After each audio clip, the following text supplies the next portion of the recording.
The update this time is mostly centered around a larger display, a smaller notch, a more rounded design, a noticeably better speaker, a much larger battery, but I think the most interesting new feature is the in-screen fingerprint sensor. For the most part, specs are carried over, but they're still competitive with the flagship, so we get a Snapdragon 845 with 6 gigs of RAM standard. You can also get a second configuration with 8 gigs of RAM, or you can double your storage to 256 gigs, which comes standard with 8 gigs. And that gets you started at $549. That's almost half the price of many flagship phones with these specs and at this screen size. Oneplus sent me their middle configuration with 8 gigs of RAM and 120 gigs of storage, which retails for $579.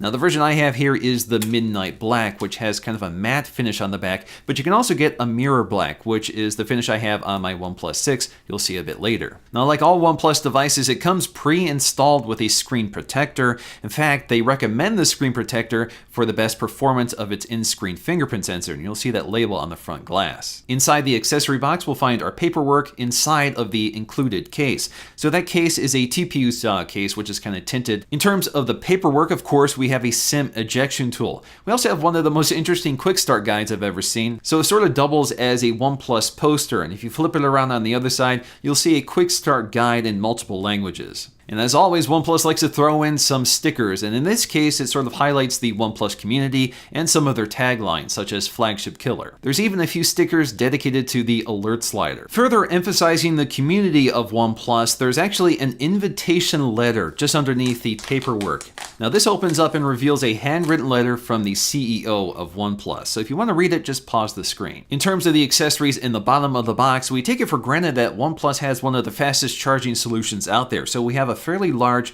power brick that comes with it. It's no longer called dash charging, but it's still the same technology. We also get a USB-A to USB-C cable with those OnePlus colors, and a new accessory we haven't seen before is the USB-C to headphone adapter, and that's because the OnePlus 6T, like a lot of smartphones today, has eliminated its 3.5mm headphone jack. OnePlus also sent along some of their first-party cases, and they're really nice. So if you like that classic sandstone style case, OnePlus sells a version for the 6T. We also have a very vibrant OnePlus Red case, which is very similar to the Apple silicone cases, so it's lined with a microfiber material with a very grippy exterior. But by far my favorite case is the nylon bumper case. So the back of the case has a fabric material which is surrounded by a nice rubber grip, and the case is lined in a microfiber material. The biggest news for this generation is the slightly larger OLED display. It's up from 6.28 inches to 6.41 inches. That also comes with a slightly taller resolution. Both are 1080p screens, but the vertical resolution is up to 2340 from 2280.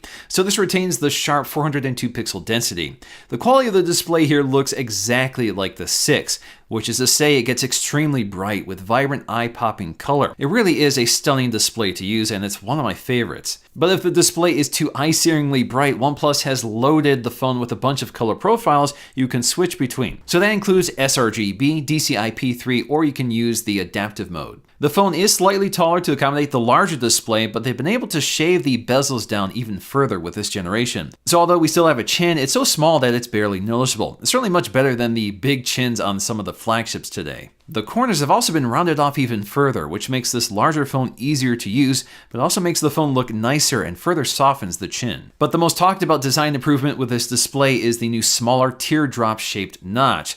To achieve this design, they've had to move the earpiece to the top edge of the glass. Although it looks tiny, sound quality is unaffected by the design change and sounds just as loud and clear as before.